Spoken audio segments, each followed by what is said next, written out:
Bom dia, boa tarde, boa noite, pessoal. Estamos aí gravando e mostrando para vocês mais um vídeo. Hoje um tema um tanto pesado, um tema um tanto, vamos dizer assim, tenebroso. Afinal, vampiros existem? Vampiros existiram? Existiu o Conde Drácula? E aí, o que vocês acham? Só que antes, é, eu queria falar um pouquinho para vocês.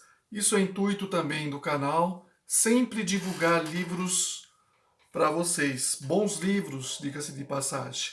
Eu terminei de ler esse aqui, ó, O Jovem Gladiador e a Última Carta de Paulo, do nosso querido Adeilson Sales. Para quem gosta de romance espírita da época de Jesus, ou necessariamente dos primeiros cristãos, ó, é esse livro aqui, ó, muito bom. É da época da morte de Paulo, é da época do imperador Nero, como eram os cristãos jogados na arena, né, no circo, na diversão deles, a prova de fé que eles realizavam, enfim, pessoal. É um livro assim gostoso, os capítulos são curtos e dá para a gente ter uma noção de como era esse período, né? E tem um aqui que eu já ouvi falar muito dele, o pessoal adora. Ainda estou lendo, estou no comecinho, oportunidade de ler. Memórias de Padre Germano. Pessoal, quem puder, adquira esse livro, tá? Ou se tiver algum centro aí que possa fornecer, ou vocês podem pedir pela internet também, né? Ou pela banca do Livro Espírita, mais próxima sua. Então, Memórias do Padre Germano, psicografado por Eudaldo Pagés e Amália Domingos Soler. É um livro muito bom, que é a história de um espírito de um padre, né? E ele vem ditar depois as suas memórias. E está sendo um livro, assim, uma jornada, uma viagem fantástica nesse livro. Tá? Vale a pena adquirir. Não tenha uma pessoa do que eu tenha falado ou comentado desse livro que tenha lido e falar, esse livro é ruim. Não, muito pelo contrário. O livro é bom. O livro é show. Tá? Então, os dois livros aqui, O Jovem Gladiador e a Última Carta de Paulo e as Memórias de Padre Germano. Muito bem, pessoal. A gente não só vai falar sobre vampiro, mas também sobre o vampirismo, que é uma realidade, só que de uma outra forma do que a gente está acostumado a ver no cinema, né? Principalmente aqueles vampiros, né? E Conde Drácula. Só para vocês terem uma ideia, no ano de 1764, o grande escritor e filósofo Voltaire criou o Dicionário Filosófico. E ali ele definiu os vampiros como sendo os mortos que saem das suas tumbas durante a noite no cemitério para sugar o sangue dos vivos, pela garganta ou pelo ventre. No século XIII, na Europa Ocidental, vampiros eram conhecidos como upiers ou vampires, daí da origem da palavra vampiro. E na Grécia e no Mar Egeu eram chamados de broucolaques ou vroucolacos, né? Talvez o mais famoso deles, então, a gente saiba que é o Conde Drácula. Ele é uma obra de ficção, Conde Drácula, do autor Bram Stoker. É um livro que foi publicado em 1847 e aí ficou muito famoso por ir às telas do cinema em várias versões, né? Mas pouca gente sabe que o conde, o nome Drácula, vem de um conde, né? Cristão que guerreou e matou muitos mouros ou islâmicos, né? Pelo empalamento, né? E ele existiu, o nome dele era Vlad Tepes, que era chamado de Vlad o Empalador, e que viveu no século XV. Pois bem, pessoal, aí a gente entra um pouquinho na linha do vampirismo, né? Então, o que seria o vampirismo real? Tá? Nós podemos colocar como duas frentes. Primeiro, o vampirismo ele é uma doença espiritual, tá? Normalmente compartilhado entre uma pessoa encarnada e espíritos com o mesmo grau de afinidade. Como que eles se afinizam? Normalmente pelos vícios, tá? Aí você pode ter os vícios da bebida, vício do fumo, vício do sexo desregrado e também da glutonice, da gula alimentar também entra nisso, tá? E aí, nós temos o vampirismo dentro, por exemplo, da literatura espírita, mais precisamente na linha de André Luiz, né? Nós temos no Nosso Lar, por exemplo, o caso da mulher cercada de pontos negros, que chega do umbral e implora socorro do outro lado da cancela da colônia espiritual Nosso Lar. O socorro lhe é negado porque ela estava ali pedindo falsamente uma ajuda, né? E aí ela representava 58 pontos negros em volta dela. Significava o quê? Que era uma pessoa que executou 58 tipos de aborto, tá? Então, cada criança que ela matou, que ela abortou, foram os pontos negros que os espíritos explicaram depois o porquê dela não receber ajuda. Não tinha um arrependimento sincero, tá? Agora, nós temos também, pessoal, Obreiros da Vida Eterna, tem cenas também de vampirismo no livro, né? Que é da linha também de André Luiz, que é da enfermaria de um hospital, através das viciações da mente, de várias entidades enfermas, com grandes sofrimentos interiores.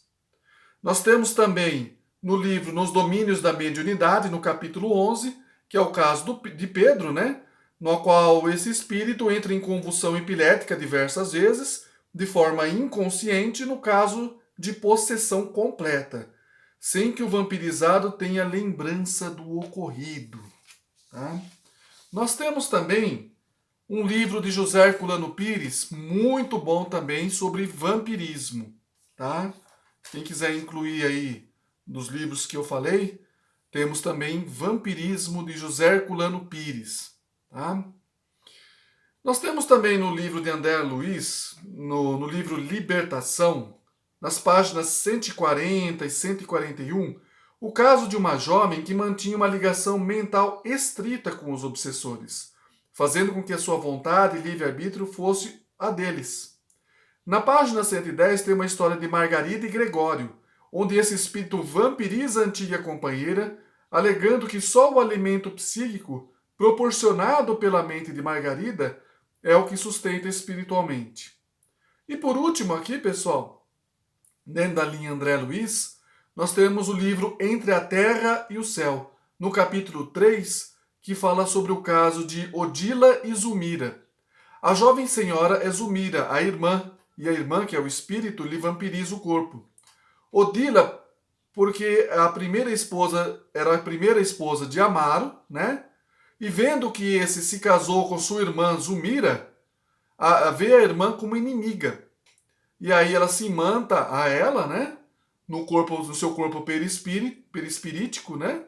E mais precisamente na região cerebral, minando os estímulos nervosos e influenciando os centros metabólicos, adoecendo o corpo espiritual da irmã profundamente. Aí, pessoal, mais depois detalhes nesse livro, aí é interessante também adquiri-los e estudá-los, tá?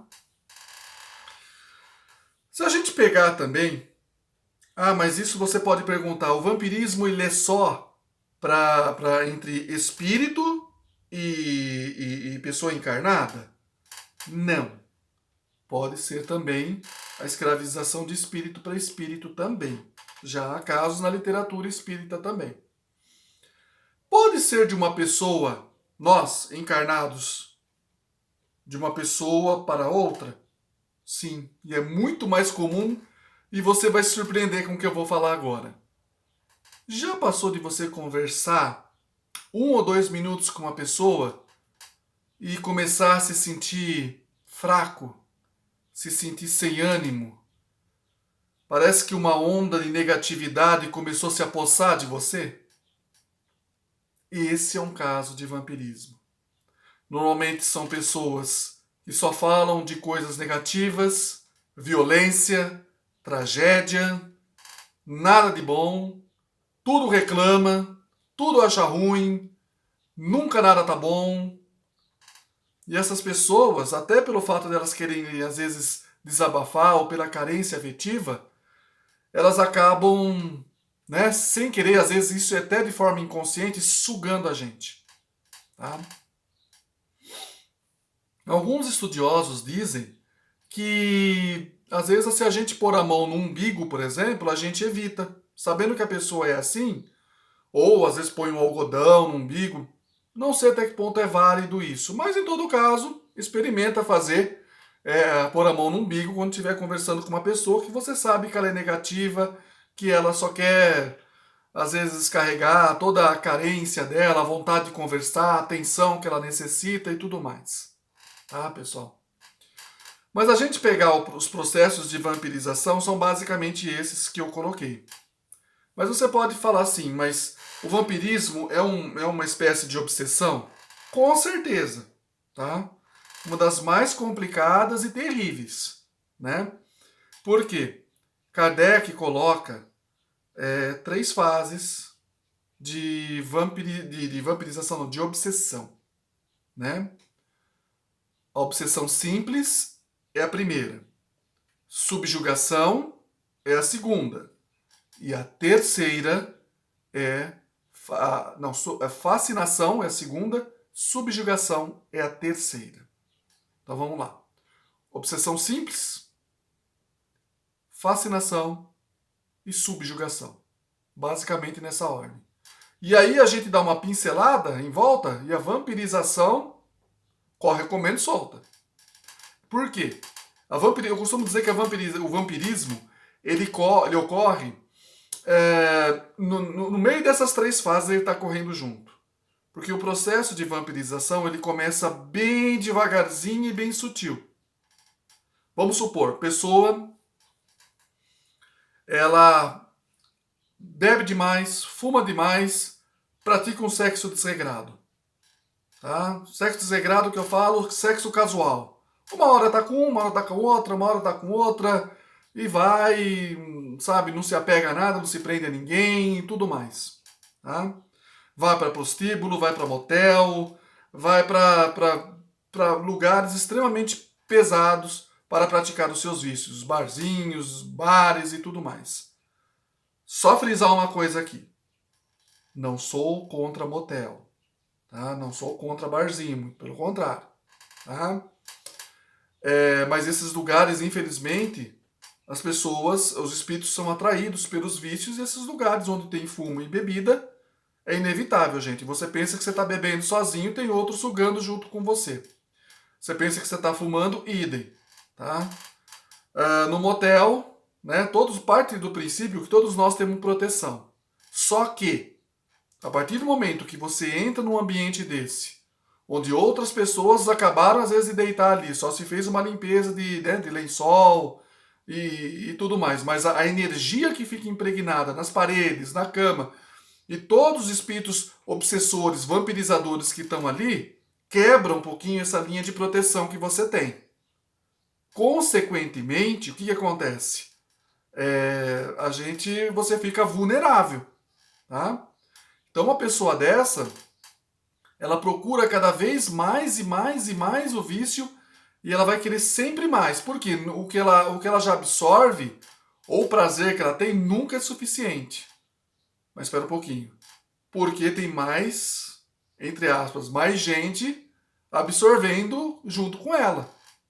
Então parece que tá sempre aquela história de querer sempre mais. E é aí que torna também o vício e o processo de vampirização. Tá? Agora, aí se você pegar, por exemplo, a drogadição, os dependentes químicos, piorou. Porque às vezes na viagem que eles fazem, tá? Alguns abrem o canal mediúnico da pior maneira, né? E acaba vendo espíritos vampirizadores de forma horrenda. Põe os filmes de terror no chinelo. E às vezes na viagem ele sai correndo, ele fica alucinado, Os espíritos saem correndo atrás dele e você pensa que ele, o cara ficou doido, ficou doidão, tá louco, ele tá vendo gente onde não existe. Ao contrário, ele tá vendo sim, só que ele tá vendo os espíritos vampirizadores que estão ali sugando a droga junto com ele. Tá, pessoal? Então, o processo de vampirismo ou processo de vampirização, por exemplo, é uma das piores processos obsessivos que existem, tá? Aí você poderia perguntar para mim, mas ô Rick, como é que a gente faz para evitar isso? Pessoal, não tem muito mistério. Primeiro de tudo, evangelho no lar. Uma vez por semana, tá? Ou leitura edificante, criação de bons hábitos, tá? Quando a gente fala, mas eu fumo socialmente, bebo socialmente, não importa, você está atraindo do mesmo jeito, tá? Desculpa quem fuma, quem, né? Mas, pessoal, é inevitável. Você, para cada um, uma vez eu li, não lembro a fonte agora, mas muita gente fala que para cada um de nós encarnado, existem 4, 5 espíritos em volta. Ou seja, a população de desencarnados que está no astral ou na espiritualidade é 4, 5 vezes maior do que a que está aqui encarnada. Então a tendência de você atrair, primeiro pela sua sintonia, pelo seu pensamento, você atrai esses espíritos pelo seu vício, pelo que você faz. Então cuidado com o que sintoniza, cuidado com o que vai fazer. O cuidado é a melhor prevenção contra processos obsessivos. Tá? Então, cultivo de bons hábitos, prece, como Jesus ensinou, vigilância, orai e vigiai, né? Então tem todo esse aparato para você começar a blindar, a se blindar por uma áurea de luz, tá? Em volta de você. Porque, pessoal, a pessoa começa às vezes a pegar doença, não sabe da onde, fica fraca, debilitada, vai fazer exame e não tem nada. Da onde vem isso, então? Se não é parte física, que a gente sempre recomenda consultar médicos, fazer exames rotineiros, se não é nada, da onde vem? Aí a gente parte para o espiritual. Não tem como, não foge muito disso. Tá? Então, pessoal, o processo de vampirização, ele é muito sério, ele é mais comum do que eu e você imagina, tá? Então, vai da gente procurar cultivar uma espiritualidade, cultivar bons hábitos, boas relações, procurar praticar o ensinamento no Evangelho, principalmente o perdão, né? Então, e tudo isso acarreta, como eu falei, uma áurea de luz em volta de você, para você ser credor de medidas protetivas, principalmente dos nossos mentores espirituais, tá? Então, pessoal, basicamente é isso aí. Eu espero que vocês façam mais perguntas, não entendeu alguma coisa, questionem, sabe? Dá um joinha, gostou, não gostou.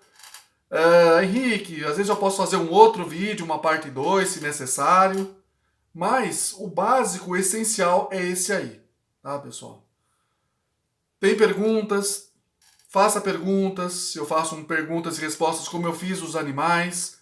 Dá um joinha, dá um like, tá? Para mostrar que para o vídeo ficar mais em evidência, tá? Para o YouTube ver que o vídeo está sendo acompanhado, está sendo bastante assistido, tá? Então, bom dia, boa tarde, boa noite. Fiquem com Deus, com as bênçãos do Mestre Jesus e Mãe Maria. Tá bom, pessoal? Um grande abraço e até lá!